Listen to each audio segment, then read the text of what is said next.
In third year semester 5, there is a new practical in industrial microbiology paper, and the title of the practical is antimicrobial assay of fermentation product using agar-well diffusion and disc diffusion. So these are the two methods by which we can analyze the fermentation product which may have or may not have antimicrobial diffusion. Okay? So first of all, we will try to understand that what is a fermentation product and what is antimicrobial potential.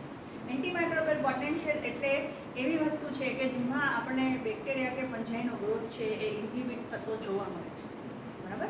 તો એને આપણે antimicrobial potential કહીએ છીએ અને એને આપણે કેવી રીતે ફાઇન્ડ આઉટ કરવાનું છે એ જોવું છે. એ પહેલાં આપણે જોઈ લઈએ કે આપણે બેક્ટેરિયાની જ્યારે વાત કરીએ ત્યારે ઘણા બેક્ટેરિયા છે એ એન્ટીમાઇક્રોબિયલ એજન્ટ્સ બનાવે છે, અથવા તો જેને આપણે કહીએ કે એન્ટીમાઇક્રોબિયલ પ્રોપર્ટીઝવાળા કોમ્પાઉન્ડ એની પાસે લાઈફ દરમિયાન એ પ્રોડ્યુસ કરે છે, બરાબર? તો એવા કયા કયા છે? તો એવા ઘણા બધા છે. પહેલું છે બેસિટ્રેસિન,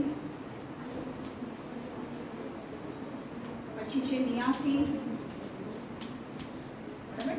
આ બેક્ટેરિસ જેને કહેવાય ને કે બેક્ટેરિસિન્સ છે, એ પેપ્ટાઇડ્સ પણ બનાવે છે અને એ એન્ટીબાયોટિક્સ પણ બનાવે છે.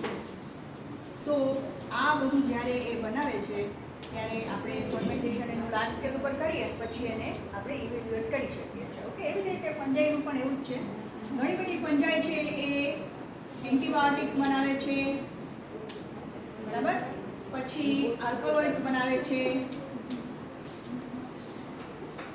અને એવા બીજા ઘણા કમ્પાઉન્ડ્સ બનાવે છે કે જેમાં એન્ટીબેક્ટેરિયલ એન્ટીમાઇક્રોબિયલ પ્રોપર્ટીઝ રહેલી છે, જેમ કે ગ્લિસોફલ્વિન છે કે નિસ્ટાટીન છે કે આ બધું, બરાબર? તો હવે આપણે એ જોવાનું છે કે કેવી રીતે આપણે આ આખો પ્રેક્ટિકલ કરવાનો છે, બરાબર? સૌથી પહેલાં આપણે શું કરવાનું છે કે આપણે નક્કી કરવાનું છે કે આપણે કયા કલ્ચર્સ લેવા. તો એક આપણે ગ્રામ પોઝિટિવ લઈશું ને એક ગ્રામ નેગેટિવ લઈશું, બરાબર? તો ગ્રામ પોઝિટિવમાં આપણે બેસિલસ મેગા અથવા બેસિલસ સબટિલિસ લઈ શકાય. ગ્રામ નેગેટિવમાં આપણે લઈશું ઇશ્ચેરિચિયા કોલી અને સુડોમોનાસ એરોજીનોસા પણ લઈ શકાય. અને આ બંનેને આપણે ગ્રો કરવાના છે અને એકદમ જ એનું યંગ કલ્ચર આપણને મળે, બંનેનું આપણે યંગ કલ્ચર મેળવવાનું છે અને યંગ કલ્ચર મળ્યા પછી આપણે એને સ્ટાન્ડર્ડાઇઝ કરવાનું છે. એની ટર્બિડિટીને સ્ટાન્ડર્ડાઇઝ કરવાની છે. કેવી રીતે કરવાની છે? તો કે આપણી પાસે 0.5 મેકફાર્લેન્ડ સોલ્યુશન હોય, મેકફાર્લેન્ડ સ્ટાન્ડર્ડ હોય, એની સાથે કમ્પેર કરીને આપણે ટર્બિડિટીને સ્ટાન્ડર્ડાઇઝ કરવાની છે. હવે ટર્બિડિટીને આપણે જ્યારે સ્ટાન્ડર્ડાઇઝ કરીએ ત્યારે શું કરીએ છીએ આપણે? અહીંયા આપણે એવું એ ટર્બિડિટી પ્રોવાઈડ કરવાની છે કે જે આપણને લોન આપે, બરાબર? જે આપણને લક્ઝુરિયન્ટ ગ્રોથ આપે. Means કે number of cells must be more.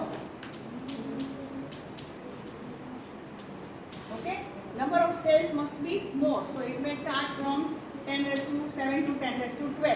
આની વચ્ચે આપણે એક નક્કી કરવી પડે ટર્બિડિટી કે આટલી ટર્બિડિટી આપણે સેલ્સની રાખવી છે પર એમ, બરાબર?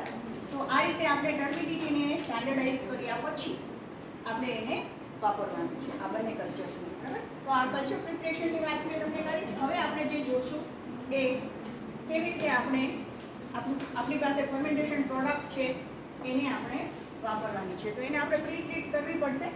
આપણી પાસે જે ફર્મેન્ટેશન ગ્રોથ છે એ ગ્રોથને આપણે સેન્ટ્રીફ્યુજ કરવાનો છે. ત્યાર પછી આપણે એને ફિલ્ટર કરવાનો છે અને પછી એમાંથી નીકળતું ફિલ્ટ્રેટ આપણને જે મળે છે એનો ઉપયોગ આપણે અહીંયા પ્રેક્ટિકલમાં કરવાનો રહેશે. ઓકે, હવે આપણે જ્યારે ફર્મેન્ટેશન ગ્રોથને સેન્ટ્રીફ્યુજ કરીએ છીએ ત્યારે શું થાય છે? સેલ્સ છે એના કિલ થઈ જાય છે. જ્યારે ફિલ્ટર કરીએ છીએ ત્યારે શું થાય છે કે સેલ ડેબ્રીઝ છે એ છૂટી પડી જાય છે અને એના કારણે આપણને જે ફિલ્ટ્રેટ મળે છે એકદમ ક્લિયર ફ્લુઇડ હોય છે, ક્લિયર ફિલ્ટ્રેટ મળે છે કે જેમાં આપણો કમ્પાઉન્ડ છે, જેમાં આપણું ફર્મેન્ટેશન પ્રોડક્ટ છે, એને આપણે યુઝ કરીને આ પ્રેક્ટિકલ કરવાનો રહેશે. ઓકે, તો આટલું ક્લિયર થઈ ગયું હોય. હવે આપણે વાત કરીએ મીડિયાની. તો કયું મીડિયા બનાવવાનું, કેવી રીતે બનાવવાનું, આના માટેનું ખાસ એક મીડિયા આવે છે જેનું નામ છે મુલર હિન્ટન અગાર મીડિયા. આ મીડિયા માર્કેટમાં અવેલેબલ છે. આ મીડિયા તમે બનાવી પણ શકો છો લેબોરેટરીમાં. આ મીડિયાની તમારે પ્લેટ બનાવવાની છે. આવી રીતે મુલર હિન્ટન અગાર મીડિયા. આ મીડિયા આપણે બનાવી લીધું, સોલિડિફાઈ કરી લીધું. હવે શું કરવાનું છે? હવે આપણે આમાં કલ્ચર નાખવાનું છે. બરાબર, સેન્ટરમાં આપણે ડ્રોપ મૂકવાનું છે. ઇકોલી હોય કે મેગા હોય, જે પણ આપણે લઈએ. બરાબર, માઇક્રોપિપેટથી એક સેન્ટરમાં ડ્રોપ મૂકીને પછી આપણે અહીંયા સ્પ્રેડરની મદદથી સ્પ્રેડર આપણે મિથેનોલથી સ્ટરીલાઇઝ કરીને પાછું ફ્લેમમાં સ્ટરીલાઇઝ કરવાનું છે. વ્યવસ્થિત રીતે એસેપ્ટિકલી આ સ્પ્રેડર છે એને આખા આજે આપણું ડ્રોપ છે એને ફેલાવી દેવાનું છે આખી પ્લેટની અંદર, કે જેથી કરીને એ બધે એક સરખું વ્યાપી જાય.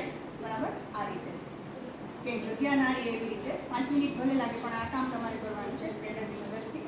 હવે અહીંયા આપણી આખી પ્લેટ છે એમાં આપણે બેક્ટેરિયા લગાવી દીધા છે. બરાબર, તો આ પ્લેટને હવે શું કહેવાય? એને કહેવાય સીડેડ પ્લેટ. હવે આપણું મીડિયા કેવું છે? સીડેડ મીડિયા છે, એટલે કે આપણે એમાં ઓર્ગેનિઝમ ઓલરેડી ઇનોક્યુલેટ કરી દીધેલા છે. બરાબર, હવે આ સીડેડ મીડિયા છે એમાં આપણે કપ્સ અથવા વેલ્સ કરવાના છે. શેની મદદથી? કપ બોરરની મદદથી. બરાબર, આપણે કપ બોરરની મદદથી એમાં વેલ્સ કરવાના છે. એક પ્લેટની અંદર આપણે 4 વેલ્સ કરશું અને એ 4 વેલ્સને પછી આપણે આપણા ફર્મેન્ટેશન પ્રોડક્ટથી ભરી દેવાના છે. તો કેટલું મટીરિયલ લેવાનું છે? તો કે 20 to 50 માઇક્રોલીટર. બરાબર છે, મટીરિયલ લઈને આપણે આ 4 વેલ્સને ભરી દેવાના છે.